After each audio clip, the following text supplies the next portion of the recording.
Salam sejahtera untuk kita semuanya. Pada pertemuan pertama ini kita akan membahas tentang pengertian investasi.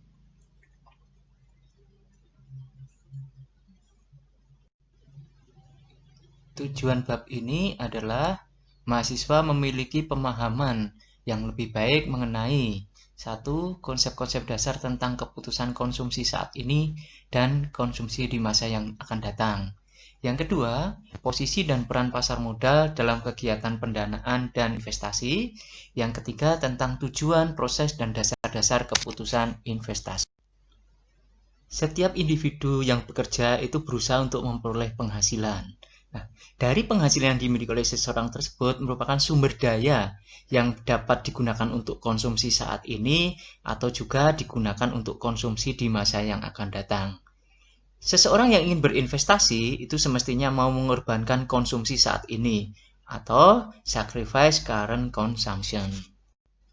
Definisi dari investasi adalah komitmen atas sebuah dana atau sumber daya lainnya yang dilakukan pada saat ini dengan tujuan untuk memperoleh sejumlah keuntungan di masa yang akan datang. Contoh yang pertama adalah investasi pada saham. Tentunya investor mengharapkan keuntungan dari yang pertama yaitu kenaikan harga saham, atau yang kedua yaitu pembagian dividen. Contoh yang lain yaitu waktu Anda yang Anda gunakan untuk belajar kuliah di saat ini. Nah, saat ini kuliah itu bisa dikategorikan sebagai investasi karena nanti setelah Anda lulus, ini Anda akan mendapatkan hasil yang Anda bisa gunakan untuk melamar pekerjaan. Pembahasan investasi itu berkaitan dengan pengelolaan aset finansial, khususnya sekuritas yang bisa diperdagangkan atau marketable securities. Kegiatan investasi dapat dilakukan pada sejumlah aset. Misalnya, investasi pada aset yang real, yang berupa tanah, emas, mesin, atau bangunan. Yang kedua, investasi di aset finansial, bisa berupa deposito, saham, obligasi, option, waran, atau future. Aset finansial adalah klaim yang berbentuk surat berharga atas sejumlah aset-aset pihak penerbit surat berharga tersebut.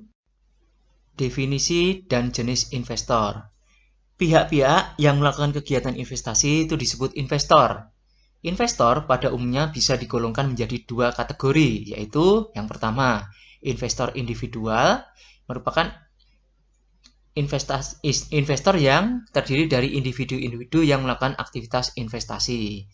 Untuk yang kategori kedua yaitu investor institusional, merupakan investor yang biasanya terdiri dari perusahaan-perusahaan asuransi, lembaga penyimpan bank, lembaga dana pensiun, maupun perusahaan investasi.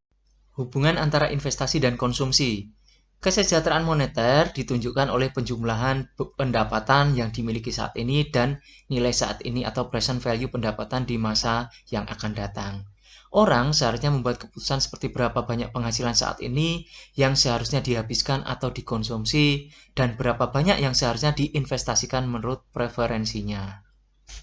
Trade-off dalam konsumsi dan investasi. Di gambar 1.1 itu diperlihatkan bahwa ketika kita punya uang ya 5 juta, kita ada dua pilihan, yaitu pertama, kita membeli barang dengan harga 10 juta padahal uang kita hanya 5 juta. Berarti kita kemungkinan akan meminjam uang yang kekurangannya yaitu berupa 5 juta. Atau nanti kita dari uang 5 juta itu kita investasikan dengan tingkat bunga 4% yang nanti itu akan naik nilainya sehingga lebih dari 5 juta.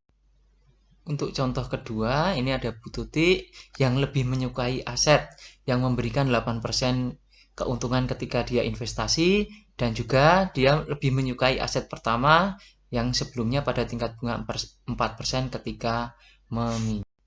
Tujuan investasi untuk meningkatkan kesejahteraan investor. Contoh investasi, Saudara Rudi mulai menabung 3 juta per tahun pada usia 25 tahun. Rudi pensiun 40 tahun kemudian pada usia 65 tahun. Besarnya nilai mendatang investasi Saudara Rudi dapat dihitung sebagai berikut.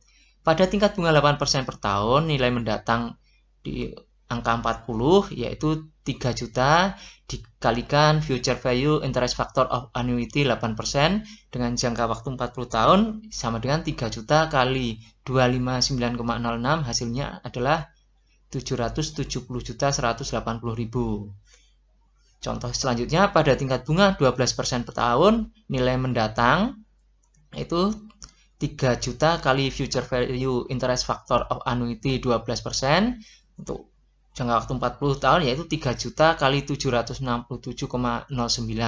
Hasilnya adalah 2.301.270.000.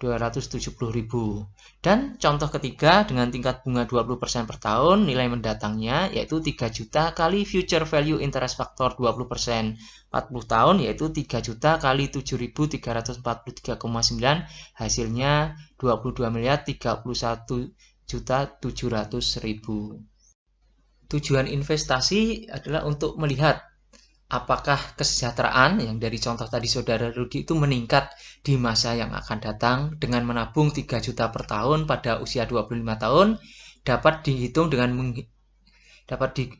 menggunakan future value interest factor of annuity.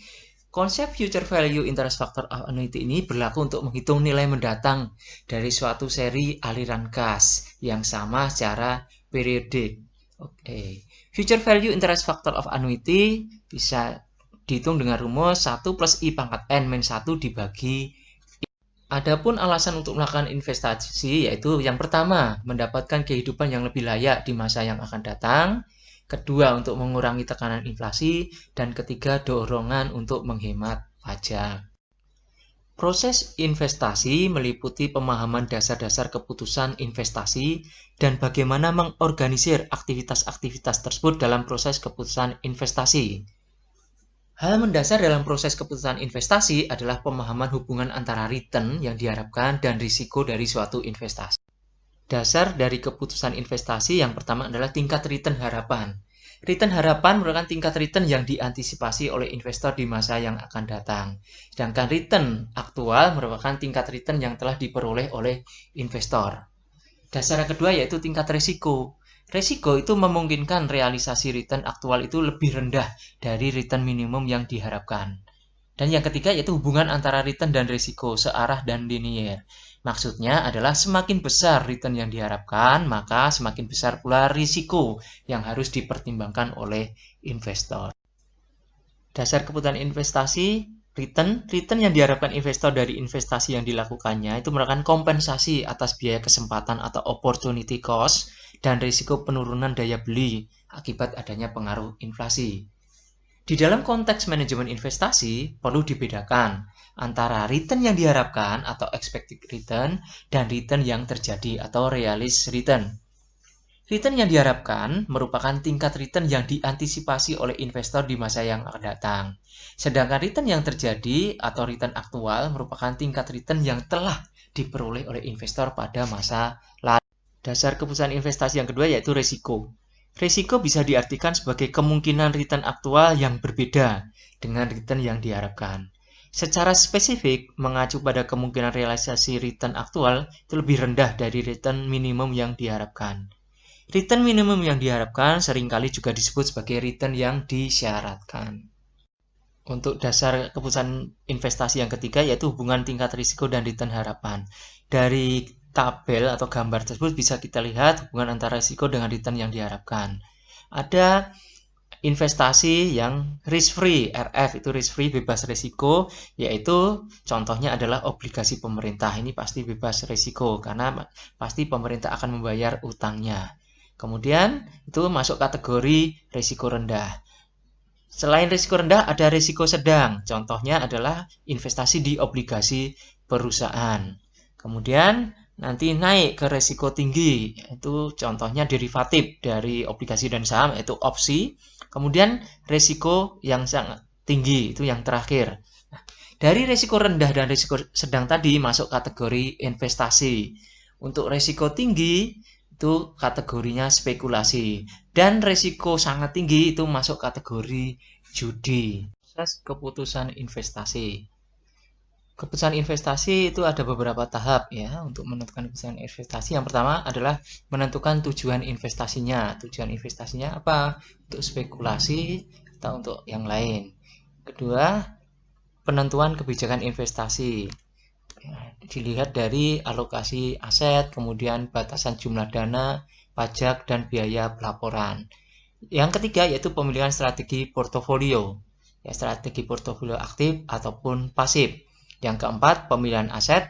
Dan yang kelima, pengukuran dan evaluasi kinerja portofolio. Cukup sekian untuk materi hari ini. Terima kasih.